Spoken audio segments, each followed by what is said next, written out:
Good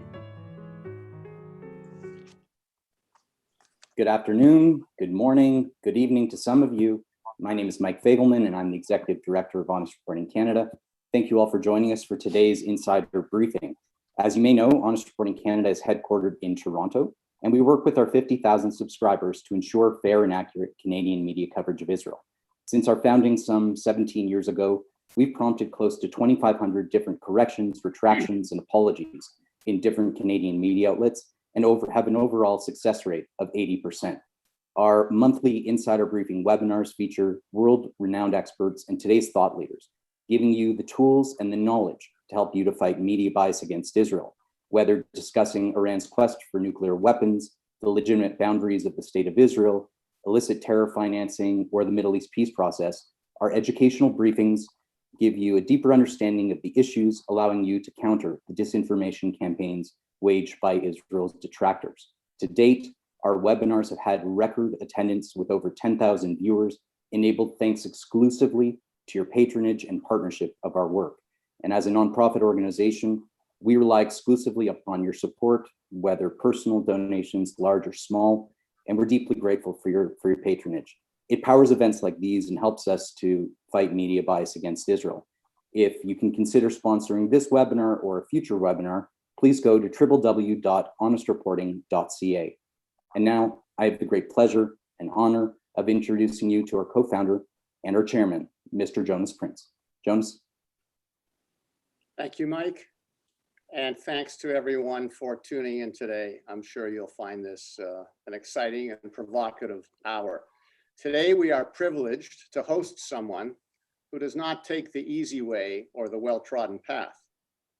Someone who lives his life as a journalist, exclusively covering Israeli-Palestinian events to pursue truth and expose hypocrisy and corruption, and thereby risk his own personal safety. At Honest Reporting, we recognize that words are a weapon, sometimes more deadly than physical force or coercion. In the next hour, we'll come to appreciate the bravery and integrity of our guest. Khaled Abu-Toameh has worked as a television presenter, has worked as a producer, documentarian, worked for NBC, is a longstanding journalist at the Jerusalem Post since 2002, and has written for too many publications to mention here, and has spoken internationally, including the UK House of Parliament, House of Commons. He is currently the Shillman Journalism Fellow at the prestigious Gatestone Institute. In this session, we will cover a very broad range. There's a lot to talk about, including the violence as of last night that Khaled can watch outside his window over his balcony, and he'll tell us about that. So first, to get started though, I'd like to ask Khaled, and of those who have read our flyer, you have in a recent interview described yourself as a Muslim, an Arab, a Palestinian, and a citizen of Israel. Can you tell us briefly what that means to you? Well, thank you very much, Jonathan, and thank you to all the Honest Reporting fans and supporters. You know, we have a crisis of identity over here. And many times when people ask me, you know, how do you describe yourself? I say, well, first of all, I'm an Arab. I'm a citizen of Israel. My faith is Muslim. And if you want, you can also call me Palestinian. So we end up saying, you know, Israeli, Arab, Muslim, Palestinian, doesn't really matter. But I normally like to or prefer to choose Arab citizen of Israel. Not because, you know, I have anything against the Palestinians. My mother is originally a Palestinian from the West Bank, but I don't want people to confuse me with Palestinians living in the West Bank and Gaza. So I say an Arab citizen of Israel or an Arab Israeli citizen, which is fine with me. I have no problem being a citizen of Israel. I'm actually proud to be a citizen of Israel, to belong to the Arab minority inside Israel. And, you know, this is how I describe myself. Tell us, Khaled, how did you come in briefly into not just to journalism, but into this aspect of journalism where you're really fighting. It's not the easiest role you've chosen for yourself. So how did this come about? Well, first of all, I always say journalism has to be in your blood. It's something that comes with you in birth. And what do I mean? You have to be the curious type, the type of person who always wants to learn things, to look around and see why things are happening, to try to find an explanation to them. And I remember myself, even at the age of 6, 7, I was always arguing or fighting with my brothers and sisters. They wanted to watch Tom and Jerry on TV. I always wanted to watch the news. And that's where it really starts. Curiosity, the desire to learn. When I finished high school, I started my career as a journalism even before going to Hebrew University.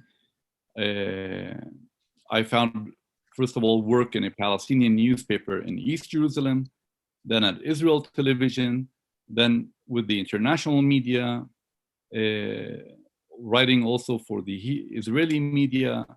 And that's how I launched my career from the age of 17 and a half or 18.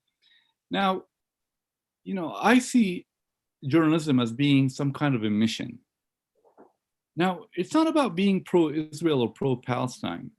It's about telling the truth, telling the facts as they are, and being able to bring a balanced picture or portray a balanced picture to your readers. I don't think there's anything unusual about reporting about corruption, for example, in the Palestinian Authority. Why is that considered a taboo? Why is it that when an Arab writes about Arab corruption, he becomes a Zionist agent, while if a Jew writes about the corruption of the Israeli government, he's praised as a liberal, as progressive, and things like that.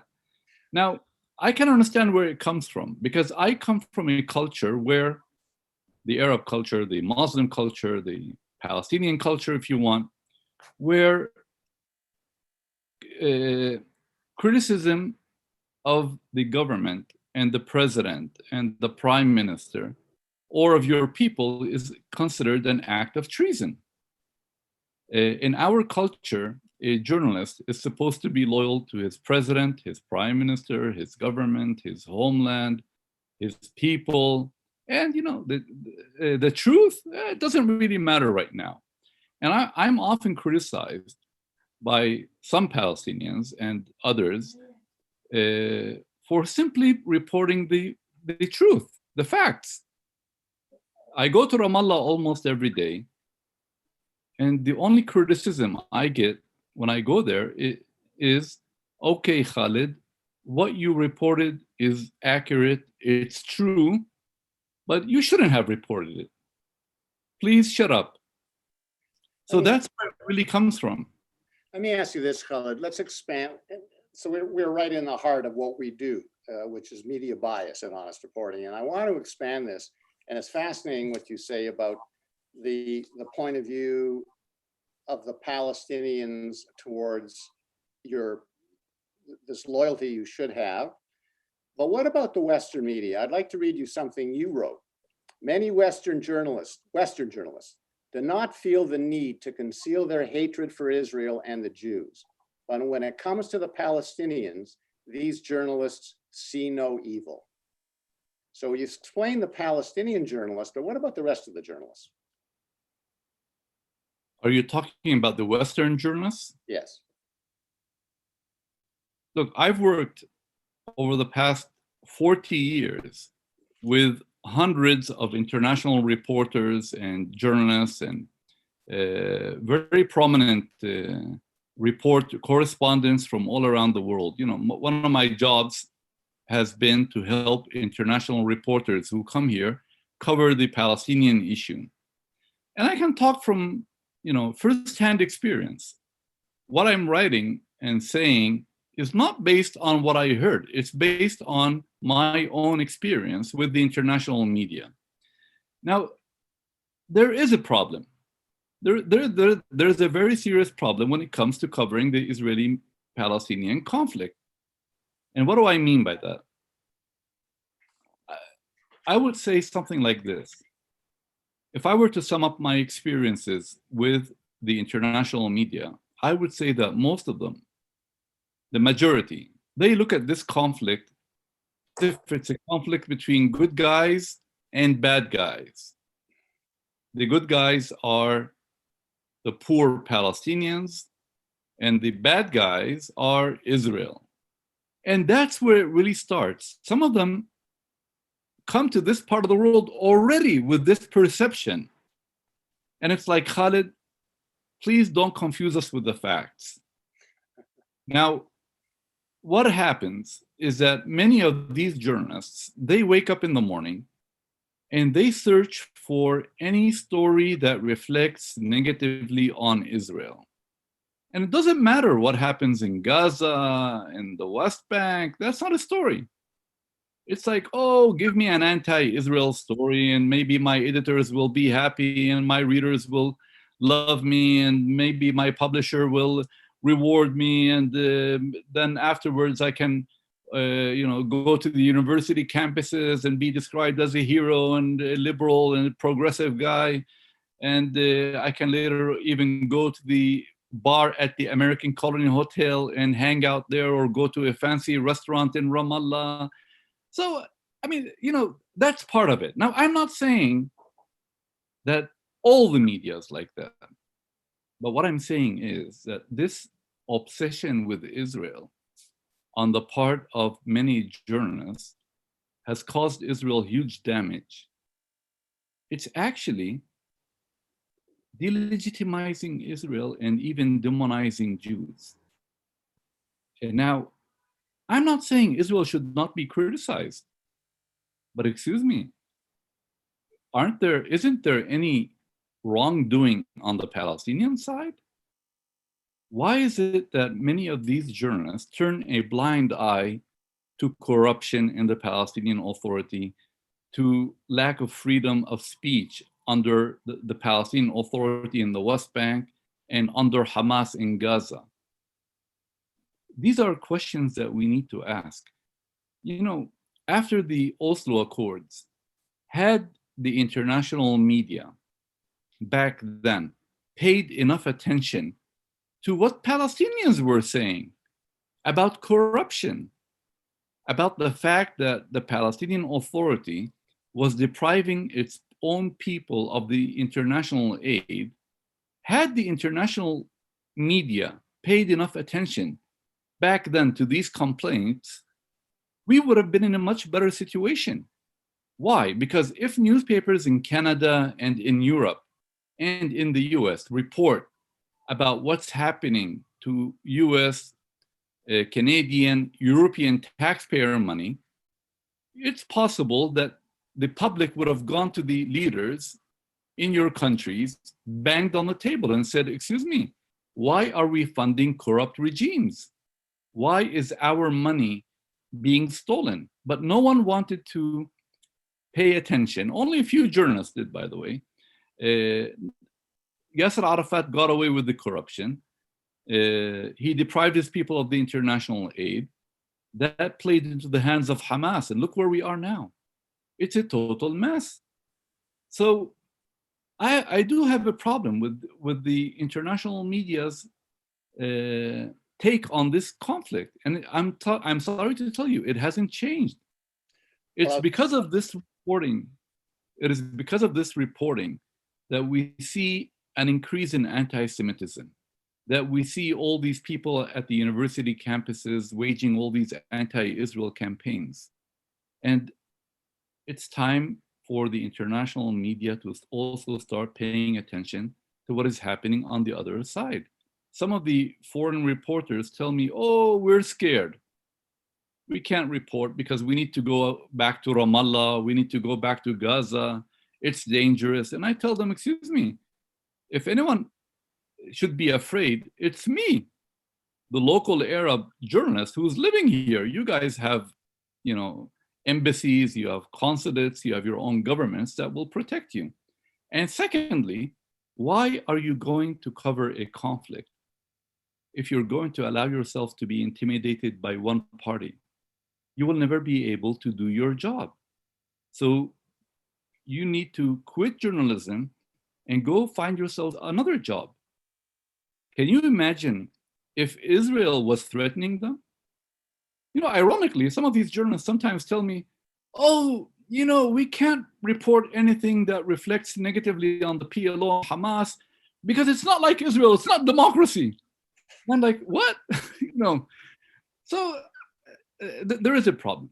There is a problem. And, you know, we can write books about it, about this problem. You've exposed that Sorry, hypocrisy, and it's interesting.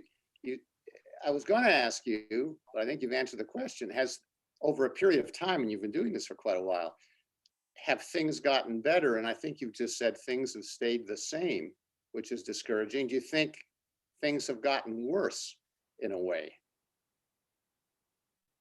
I actually think it's gotten worse. Why? Because there's this new generation of reporters who are, first of all, foreign reporters, who are, first of all, influenced by social media. And we all see what's happening on social media with regards to Israel. Some of these foreign journalists, by the way, they rely on social media more than they rely on real journalism, more than they rely on professional ethics, which means doing your job.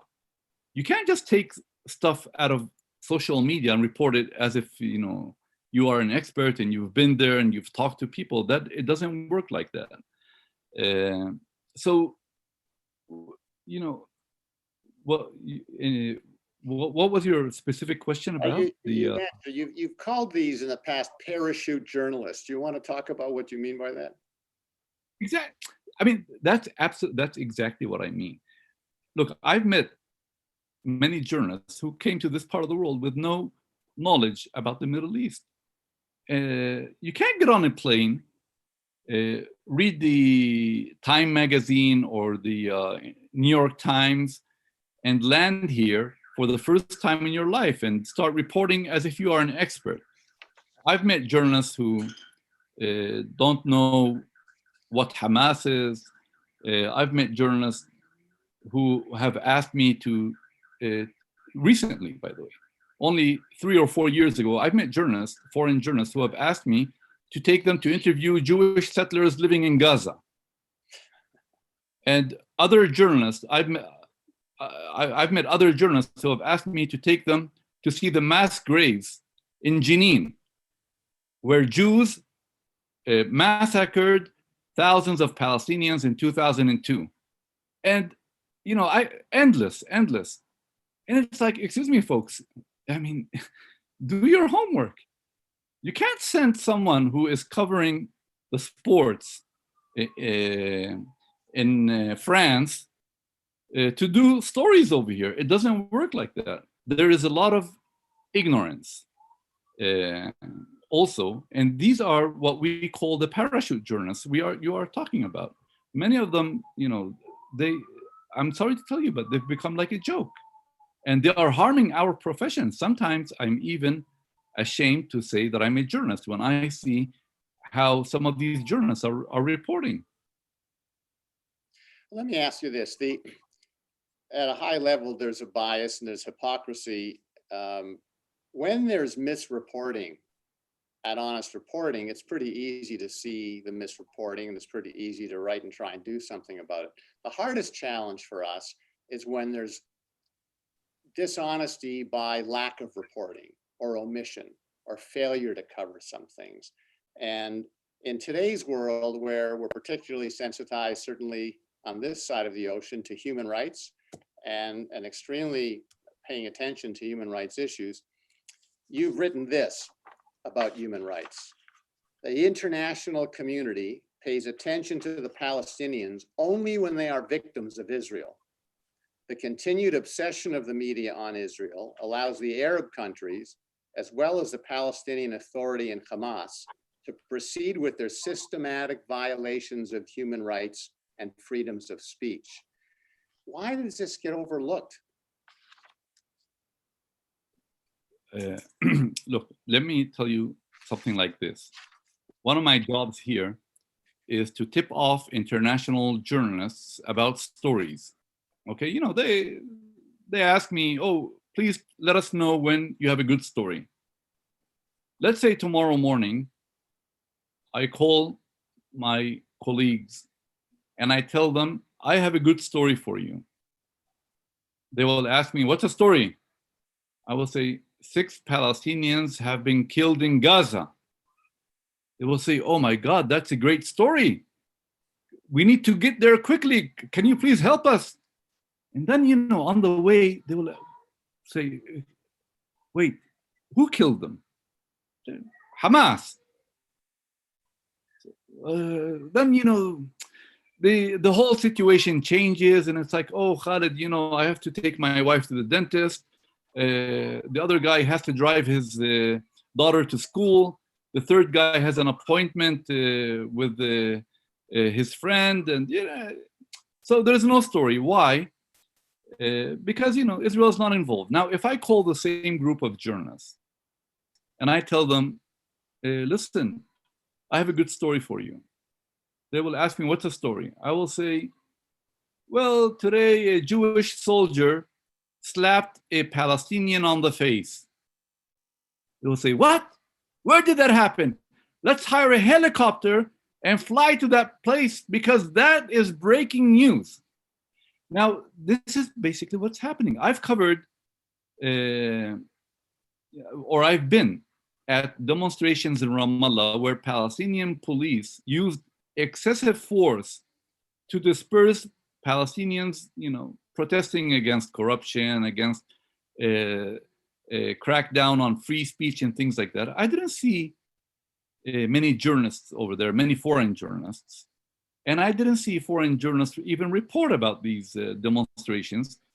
In the last few days, I've been going to Damascus Gate, which is not very far from here, the old city of Jerusalem, to watch the confrontations between the Israel police and Palestinian youth over there. And I can tell you, I really believe there were more foreign journalists over there than Palestinian protesters. And each policeman was surrounded by like 2 or 3 foreign journalists and foreign cameramen and photographers, and you know, this is what we are talking about, and this is what happens now. Look, if you want to look at the positive side of it, Israel's a democracy, and you know, these journalists feel free. I saw, you know, when a journalist walks up to an Israeli soldier or an Israeli policeman and puts the camera in his face and all that, the Israeli policeman, you know, cannot do anything about it. And the foreign journalist feels confident. Why? Because Israel is a country of law and order. He knows that if this policeman, may God forbid, attacks him, you know, he will be disciplined. There will be consequences. He'll be held responsible. But that doesn't happen in Ramallah. It doesn't happen in Gaza, of course. How many foreign journalists are there in Gaza? How many? There's another problem we haven't talked about, which is the reliance of the foreign media on Palestinian stringers.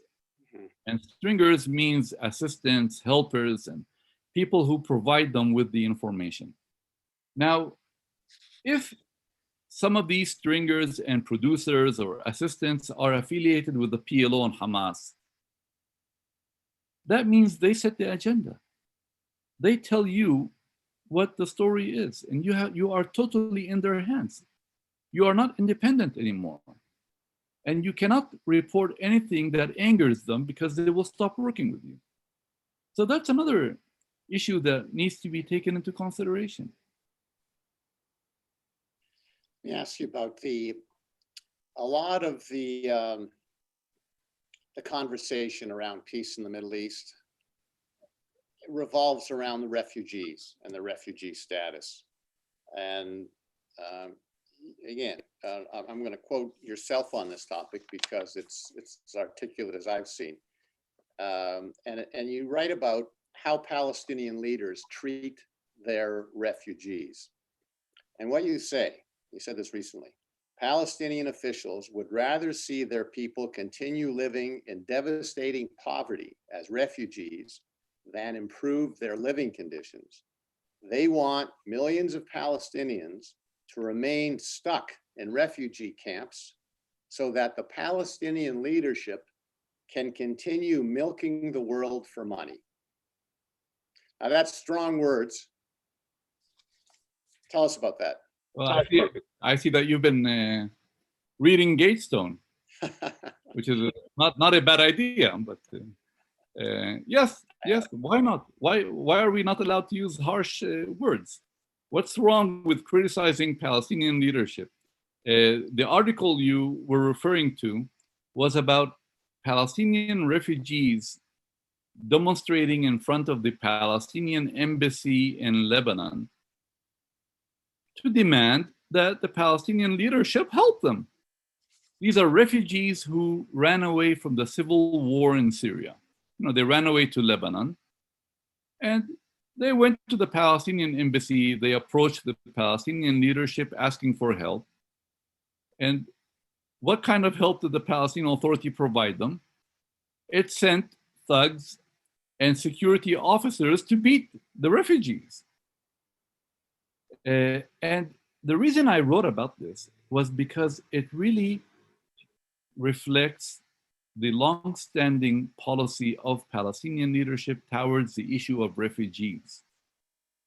The Palestinian leadership, the PLO and the Palestinian Authority later, Hamas and all these factions, what have they done for the issue of the refugees? They want the issue of the refugees to remain the United Nations problem, to remain the international community's problem. They want these refugees to stay where they are. They do not want them to move on with their lives. They are even depriving other people of helping them and keeping them in refugee camps. Why are there why are there still 3 refugee camps located only a few miles away from President Abbas's residence and office? Why should there be refugee camps in the West Bank under the Palestinian Authority control? What has the Palestinian Authority done for them? Of course, they want these refugees to stay where they are in order to keep the issue of the refugees alive as a way of, blaming Israel and holding Israel responsible for the plight of the Palestinians, while Palestinian leadership is not doing anything to help them. You could say the same thing about Jordan, couldn't you? That the treatment of the Palestinians in Jordan is no better than the treatment you just described from the Lebanese government.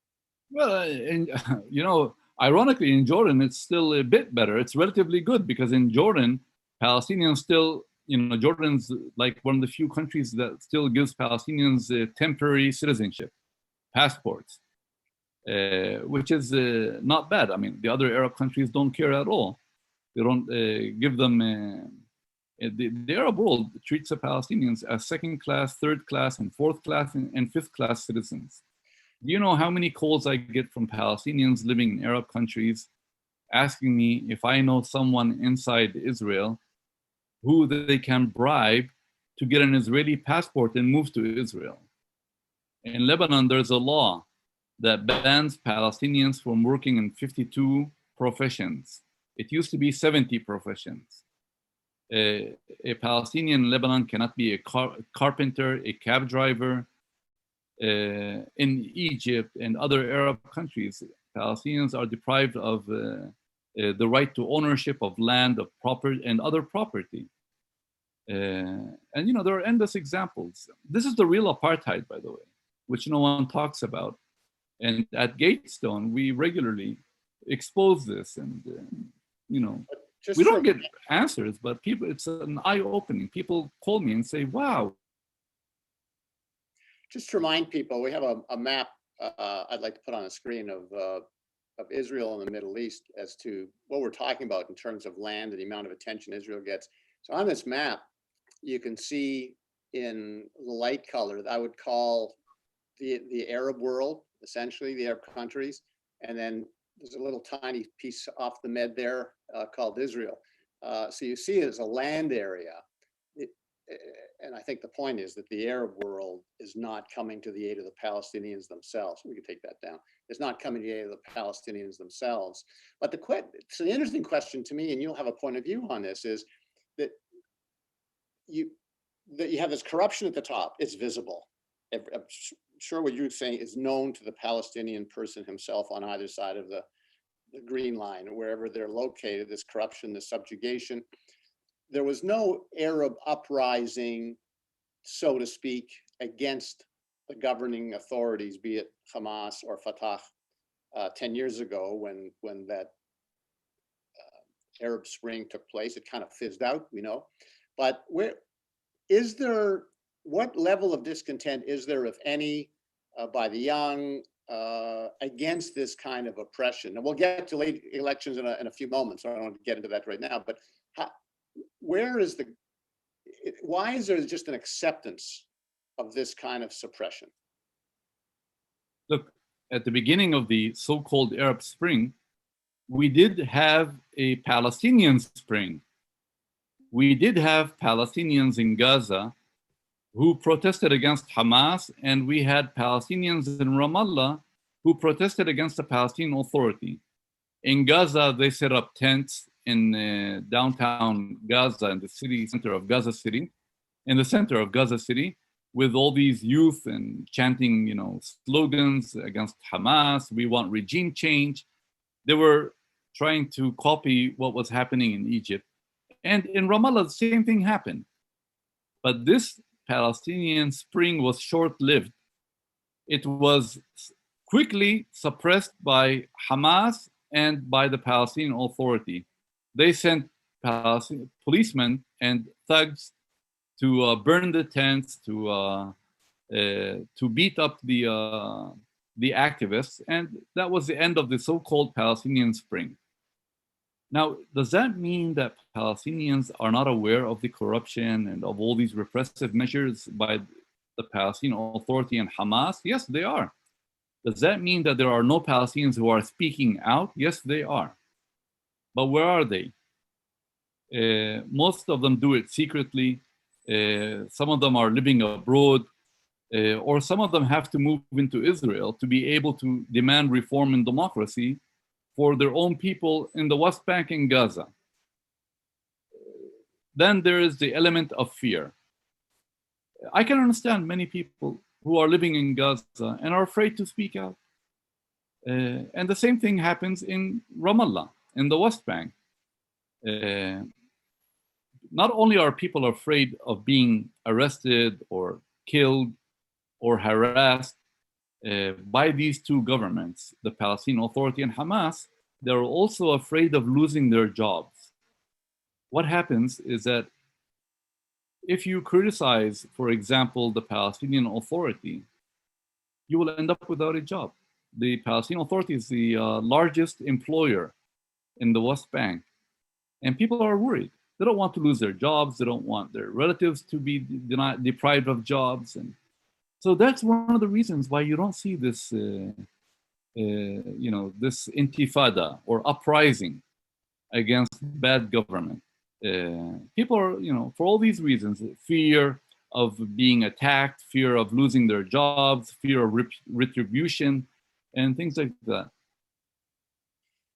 Let me get a little bit personal for a moment before we ask you about the upcoming Palestinian elections, the riots, and then we'll open this up. And I've got 100 questions here come in for you. We need much more time or a follow-up. But I know you have a wife and 3 kids. You can't be on the top 3 popularity list of the Palestinian Authority or Hamas. I know there's been threats. What do you tell your wife and kids when they walk in the street? How does this factor into your own personal life, taking this incredible role that you've taken as an honest journalist in the Middle East? I mean, I see nothing heroic about telling the truth. I don't understand.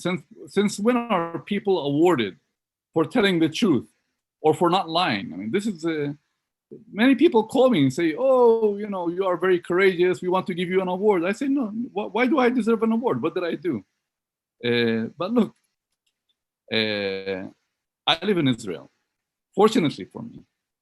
I work in Ramallah, I go there, but at the end of the day, I come back to Israel where I feel safe, where my children feel safe, where my wife can go out and work and feel safe also.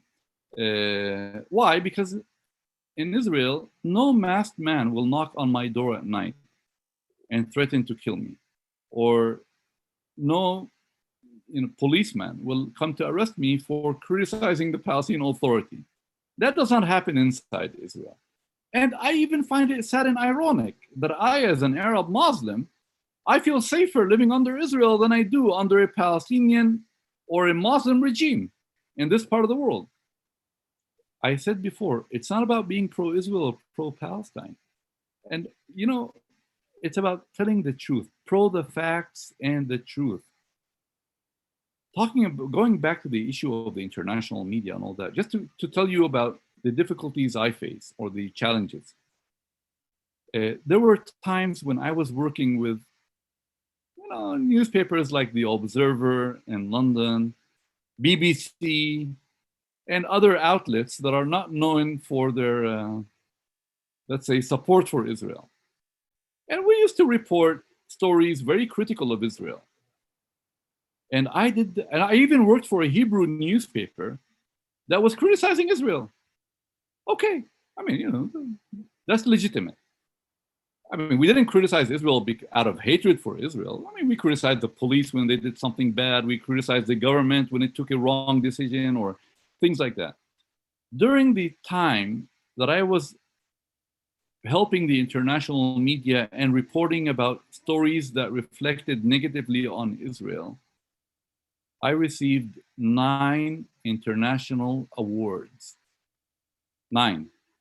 And I was a hero in Europe, on the university campuses, and wherever I went. The problem started after 1994, after the establishment of the Palestinian Authority. Then, when I started criticizing the Palestinian Authority and later Hamas, that was the end of it. That was the end of my honeymoon with the international media. First of all, I lost 95% of my work with the international media. Why? Because, I dared to challenge the narrative that says, it's a narrative that says, in this conflict, there are good, Israel's the Israelis are the bad guys, the Palestinians are the good people, and we don't want to hear anything. And this just tells you how things are. They haven't changed, by the way. People like me will not easily find work in the mainstream media, the Western mainstream media. Why? Because, I don't fit into that category of journalists who are known for their severe criticism of Israel and who are willing to give the Palestinians a pass on everything. And in that sense, I consider myself to be more pro-Palestinian than many of them. Why? Being pro-Palestinian does not mean that you spew hatred against Israel. That doesn't make you pro-Palestinian. Being pro-Palestinian for me is when you demand reform, democracy, good government for the Palestinians. Is when you criticize Palestinian leaders for arresting journalists, for arresting social media users, for stealing the money of their own people. That's what is real pro-Palestinian. But spewing hatred against Israel does not make you pro-Palestinian. You are just an Israel hater.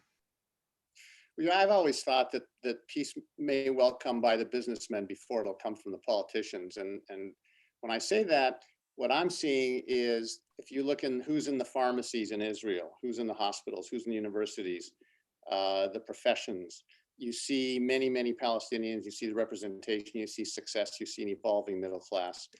That doesn't get reported very broad. You have to hunt to find those kind of statistics as a percentage of pharmacists in the leading pharmaceutical company or Palestinians. You don't report the good stories. Those success stories seem to be underreported, as well as all these horrible things we've been talking about. that true? You know why? Because many of the, or some of the foreign journalists are afraid that if they report stories that, such positive stories about Israel, they will be accused of working for the Jewish lobby, or they will be accused of being Zionist agents, or they will be accused of being anti-Palestinian or propagandists. That's how it is. And that's the last thing they want. But there are many good stories out here. There's no shortage of good stories. The question we always need to ask ourselves is, who wakes up in the morning and decides what the story is? Who sets the agenda? I'm supposed to write a story tonight for my newspaper.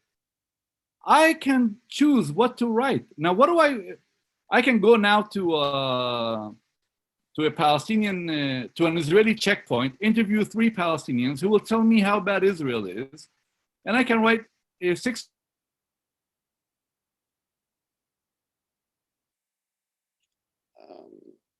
We're frozen, but I hope that comes through in a moment. In the morning and decides what the story is. Let me lastly turn before we get to Q&A, and I've got a lot of them. The Palestinian elections. Okay, Khaled.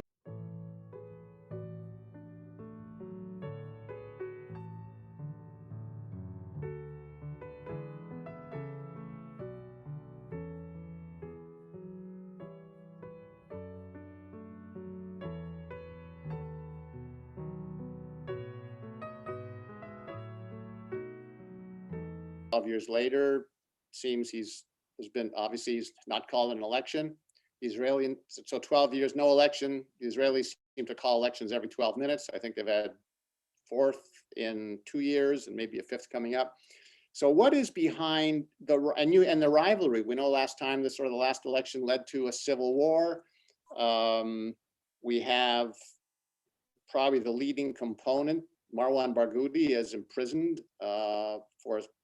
for murders that took place during the Second Intifada. Can you comment on what's really going on in these elections? And I know that's a long topic, but in a brief way, what's going on in these elections, and how is that related to what the violence is in the streets yesterday and today? So first of all, as we speak right now, there is a meeting in Ramallah for the Palestinian leadership to decide on the future of the elections, whether they're holding them or not. We're talking about 2 elections for now. The parliamentary election, which is scheduled for May 22, and the presidential election scheduled for July 31. And as we speak, President Abbas and the Fatah leadership in Ramallah are meeting to decide on these elections. I call it a meeting to find an excuse to delay or cancel the elections. And what's the best excuse? To put the blame on Israel. Now, over the issue of Jerusalem, of course. Now, the violence in Jerusalem, I don't call it spontaneous, by the way, because in the last few weeks, those who have been following the statements of Palestinian leaders would have seen that the Palestinian leadership was talking about turning Jerusalem into a battlefield, about initiating clashes with the Israeli authorities in Jerusalem on the pretext that Israel is not going to allow us to hold elections in Jerusalem. So, for those who are not familiar with what's happening, the Palestinian Authority says we want to hold elections for the parliament and the presidency, and we want residents of East Jerusalem, Arabs living in Jerusalem, who hold Israeli ID cards to vote or to participate in that election. And we want the election to take place inside Jerusalem, in areas under Israeli control. Now, Israel has not responded yet. Israel did not say yes and did not say no. And the Palestinian Authority is already blaming Israel for not allowing the election. But excuse me, if Israel didn't say yes and didn't say no, why are you blaming Israel? everyone here knows, even the child on the street knows, that if it were up to Mahmoud Abbas, he would have not had called the election. He called the election only because of pressure from the Biden administration and from the European Union.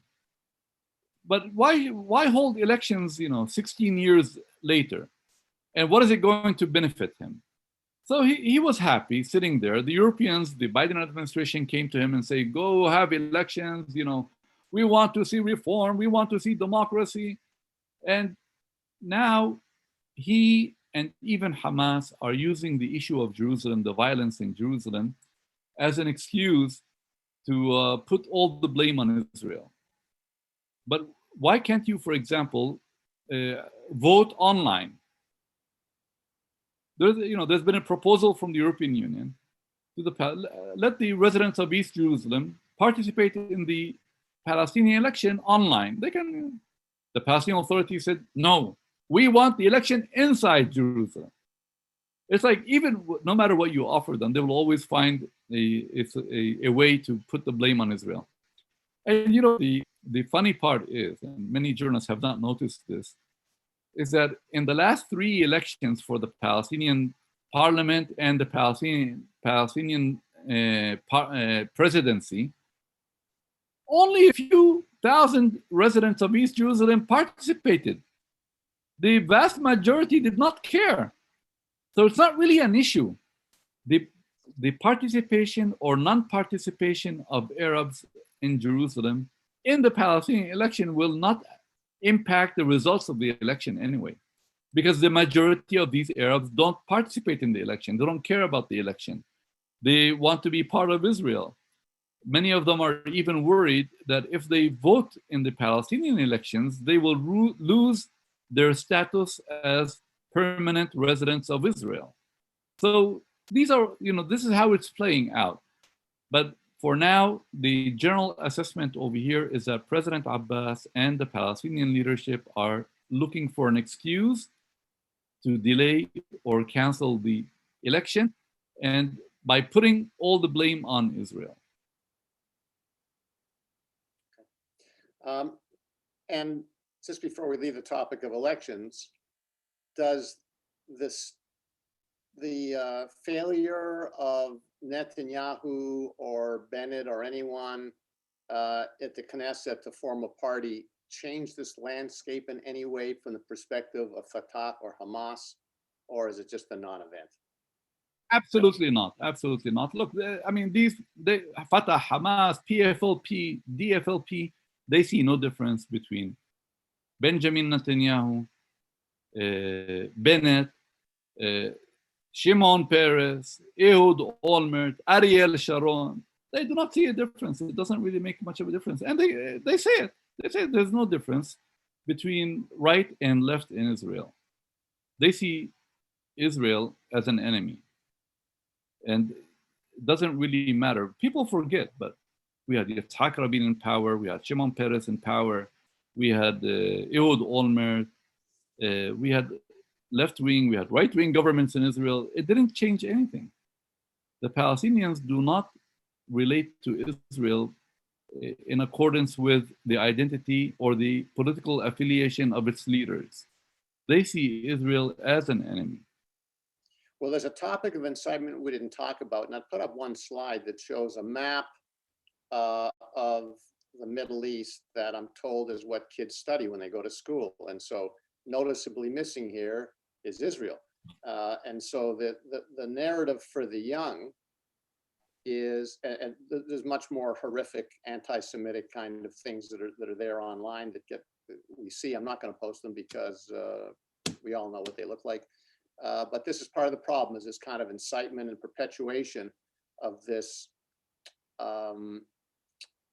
desire, whether it's formally in a platform or removed from a platform, of C to C, meaning there is no state of Israel, there is no recognition.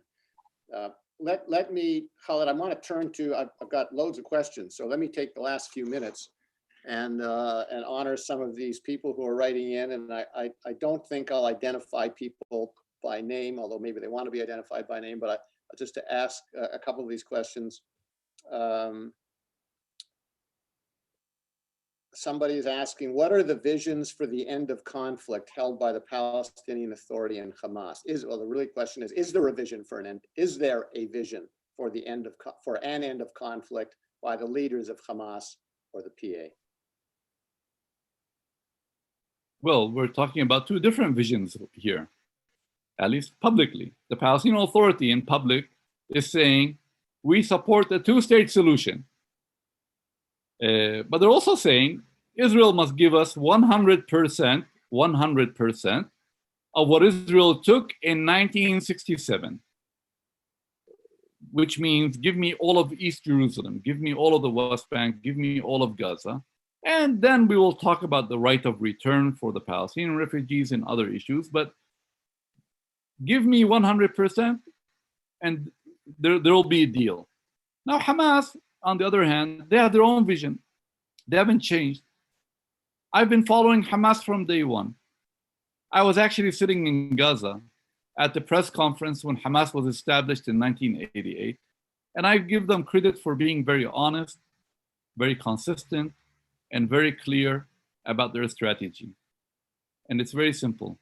They say, listen, folks, this land, all of it, from the Mediterranean Sea to the Jordan River, is Waqf land, land that belongs to the Muslim Trust. No non-Muslim is entitled to any part of it. We want to replace Israel with an Islamic state. And if there are some Jews who would like to live as a minority under our new Islamic state, they are welcome. Otherwise, all of you get out of here or we will kill you and destroy you.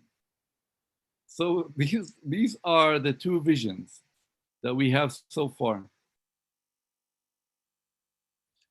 Another question. This question comes from a very distinguished Canadian, supporter of honest reporting, and it has a Canadian slant to it, so I'm not sure if you can answer or not, but I'm going to read the question. Canada is a large funder of UNRWA. How much of a blind eye are reporters turning to corruption in that specific organization, and how can we better educate Canadians about what really goes on there in UNRWA? Look, first of all, I think that the issue of corruption in UNRWA was recently exposed by the media.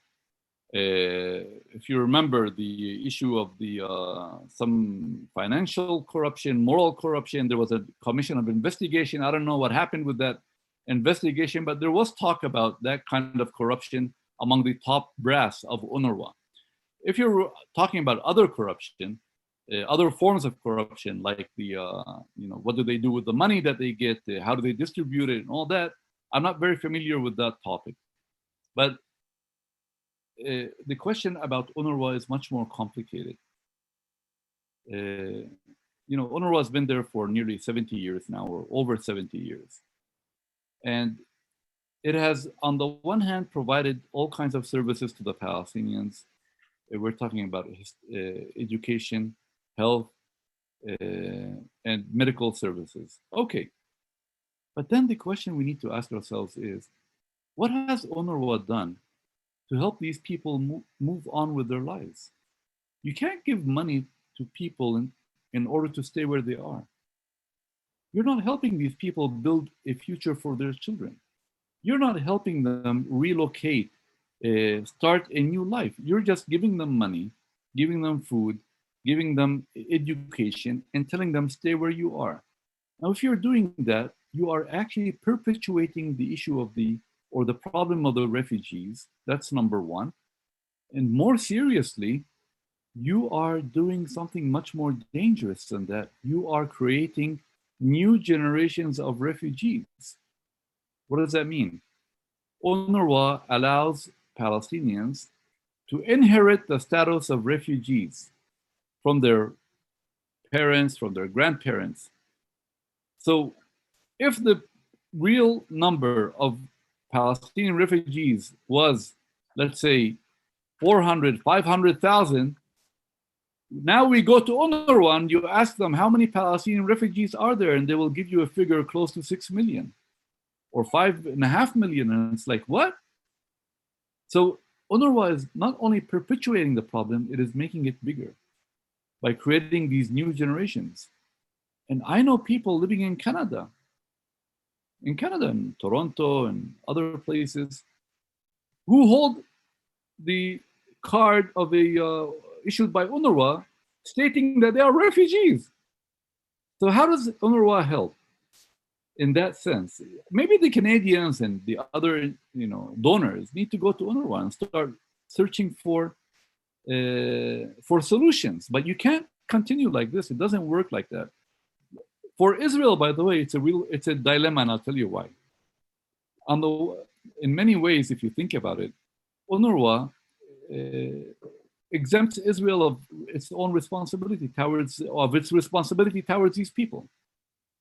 When Israel was in control of the West Bank and Gaza, Israel did not dismantle UNRWA or kick them out. Why? Because if you do that, then you will have to start funding the schools and providing the services that UNRWA does.